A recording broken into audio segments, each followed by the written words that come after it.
Hey guys, so welcome to Latinx Now, The Files. Once again, we have María Celeste here to talk to us about the story behind the story on the murder of Selena Quintanilla, the book, which of course you wrote, it's called El Secreto de Selena, Correct. and in English it's Selena's Secret, which of course was then adapted for television, so we'll be discussing that as well.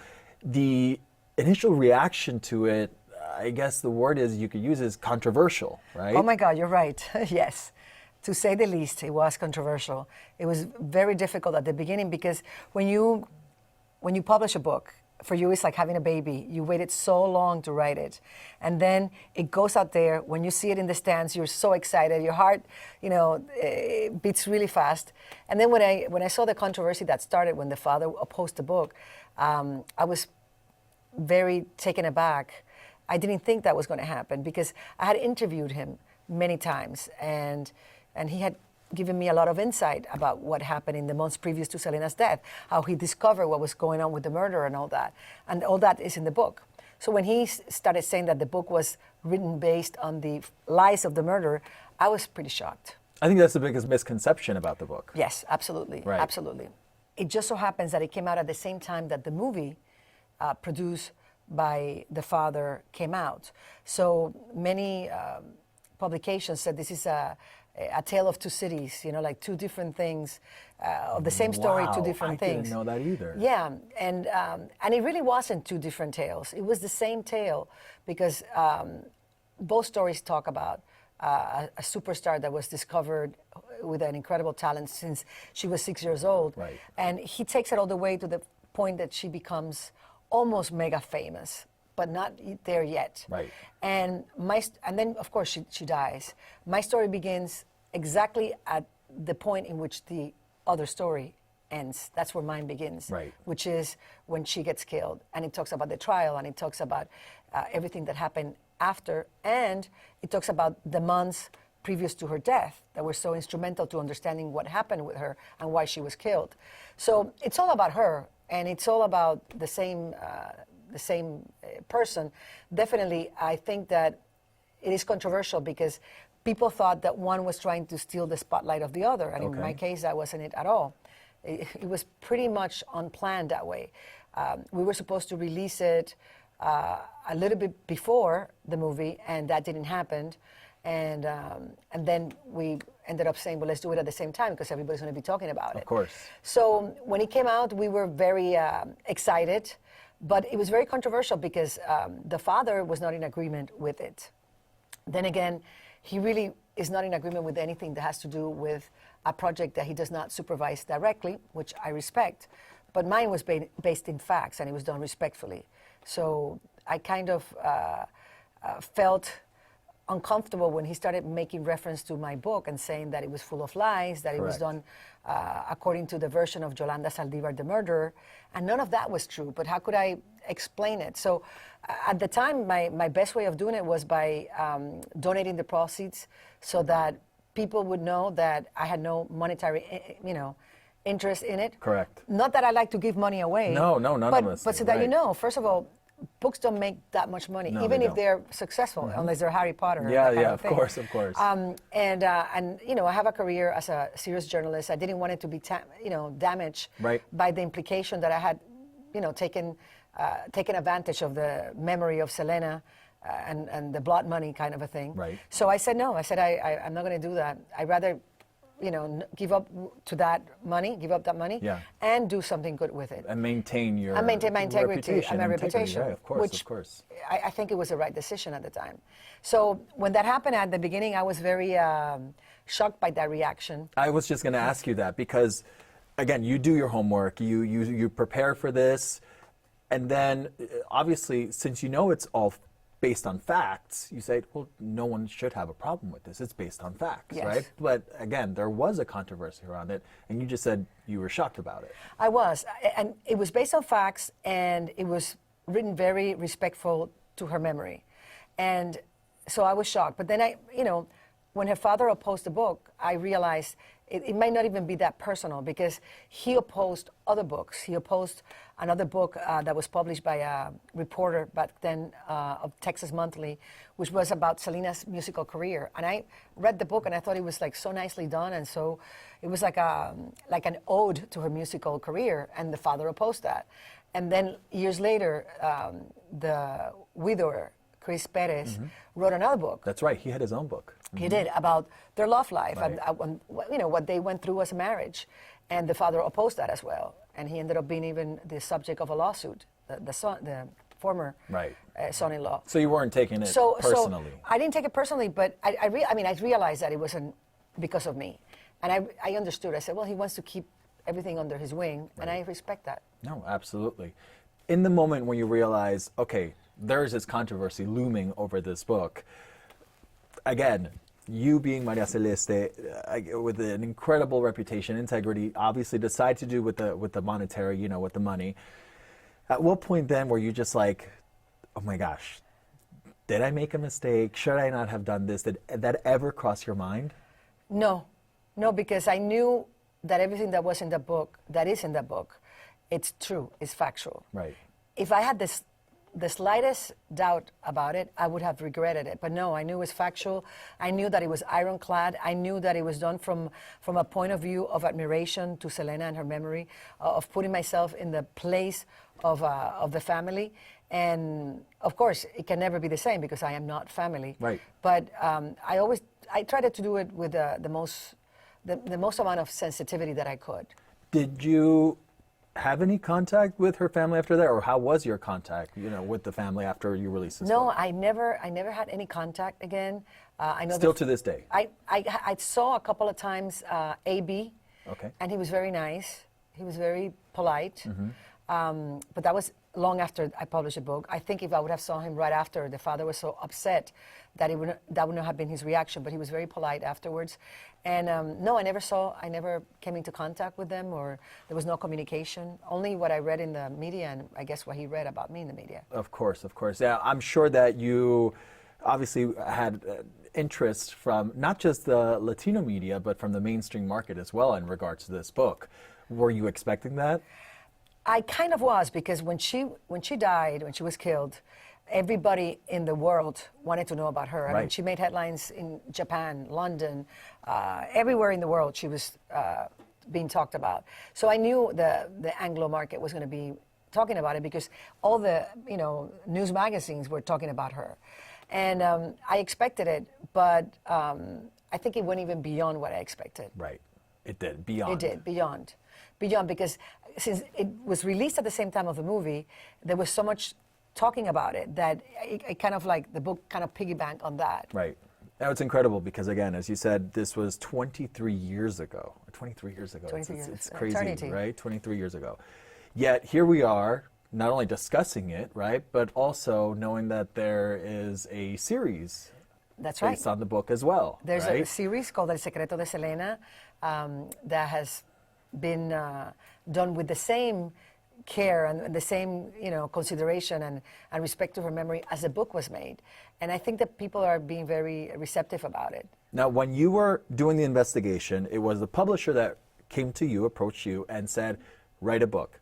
Great. So that was, okay, now I'll write a book about this. As you were writing the book, did you have in your head, I will eventually make a series about this or something for television? Or No. was that also an approach from somewhere else? No, I actually, when I was writing the book, all I could think was, oh my God, I have a deadline. Oh my God, I can't sleep tonight. You couldn't think of anything else. I couldn't think of anything else. I couldn't see clear. That's why, of course, when I look at the book now, there's a lot of things that I would like to update or write better. But I was really crashing when I was doing it. And when I finished it, and then a lot of people started reading it, and it became like a really sought-out book. And it sold out. The first edition sold out like in hours. Wow. And then they had to do so many other editions. Wow, So it really? was, yeah, it was like that. The book has had like 17 editions, but because the first ones were small, and So I remember that I was in my former employer's office at one of the director of programming, and one time we were talking about it. And he is a very bright man, and we were discussing the book, and we started to say, "My God, this is like a novella, like a soap opera, but it's a sad soap opera." And he's like, "Yeah, it's like a soap opera." I said, "Hey, are we like tapping into something?" So we started to talk about developing into a few episodes, like a short novella soap opera. Like miniseries almost. Exactly, but back then, this is 23 years ago, the word miniseries, that format, that genre did not really exist. In the Latin world. In the Latin world, Yeah. right. And so we're like, yeah, like a little, we used to call it a little novella. And then we started to develop it, the episodes, and that's how 22 years ago, I started to say, oh my God, this could be it. This could be, because people didn't see the trial. They couldn't go inside the courtroom. Okay. And here, they're going to be reading about it. Before, they will hear me talk about it.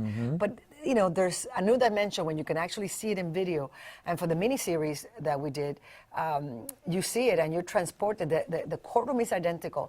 Everything that happened was identical. It's like seeing, you know, like being there for the first time. I want people to understand this and realize this. It's not like you just said, here, go at it.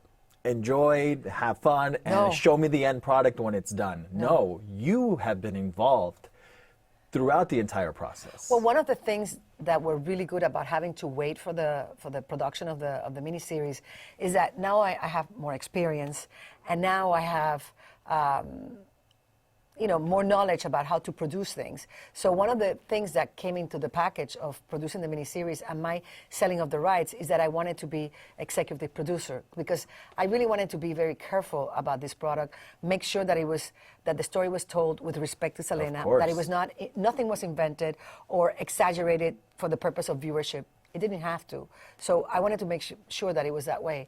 So I wanted to supervise everything. And when I first got the script of the first episode, I realized that I needed to get involved so that it had my stamp, so that it had the gist that I wanted it to have. Right. And so I got involved. I ended up writing, you know, a big part of the screenplay. Did you? And I didn't know how to write a screenplay. So I thank all the writers that worked with me for their patience, because they were really nice. And they taught me how to do this, and now I have that extra skill. Very cool. Yeah. Obviously, not only for the sake of respecting Selena, but also, I mean, at the end of the day, it's your reputation on the line as well, without a doubt. And now you've learned a new skill and a new trait. No, and also, since María Celeste, my character, I'm one of the characters as the journalist that puts together the story, I wanted to make sure that my character was protected. Without a doubt, I don't blame you. wanted to make sure that we got a good-looking actress and everything. So I had to be executive producer for all those reasons. I don't blame you at all. How much role did you take in the casting process? I had a lot to say in my character, and a little bit on the Selena one. And they casted Yolanda Saldívar, which I would have never thought that the actress that they casted Never, ever could do that job well. Would I have been wrong? Oh my God! If that actress was in a movie in the United States, and she would be getting an Oscar. Not nominated, without a doubt. She would have gotten nominated. Without a doubt. You have the book, you have the series.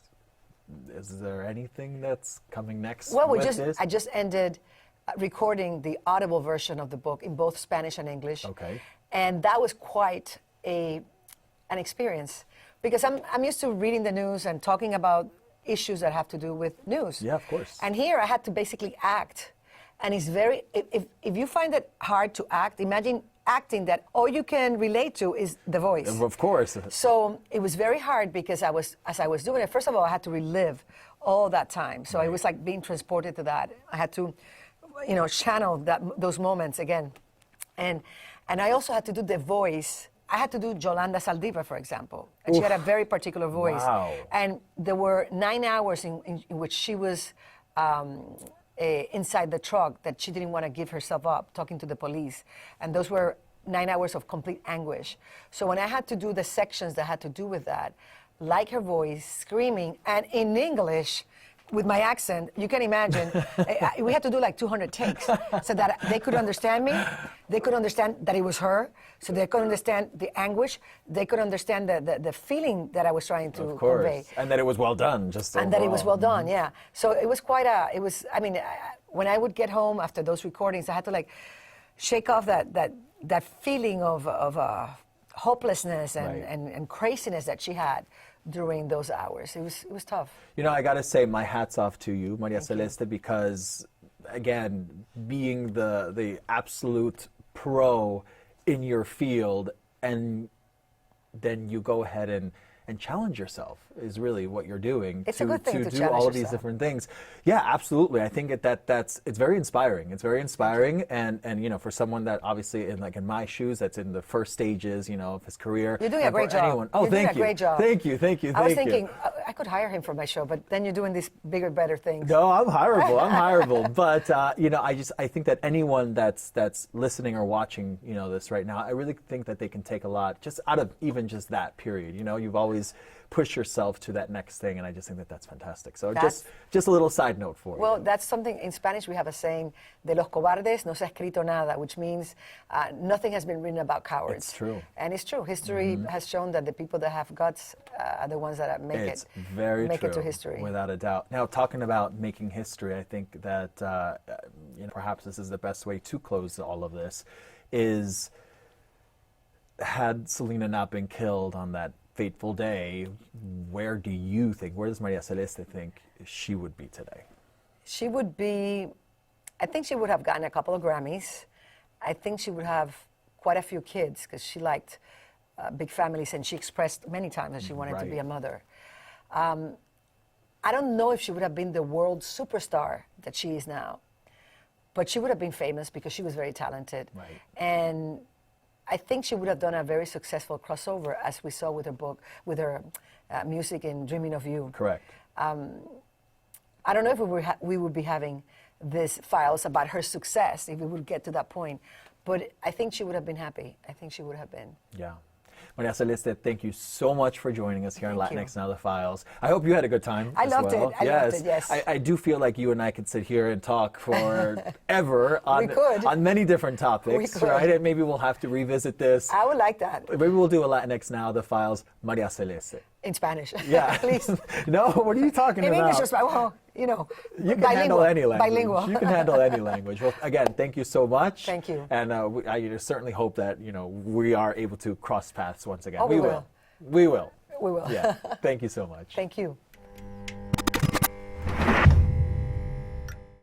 Si ustedes no se han suscrito, Si no se han suscrito, si no me sale el diablo. suscríbanse, que Nastassja está muy en carácter acá y ya me tiene nerviosa. Sí, sí, sí. Suscríbanse. Suscríbanse. Suscríbete.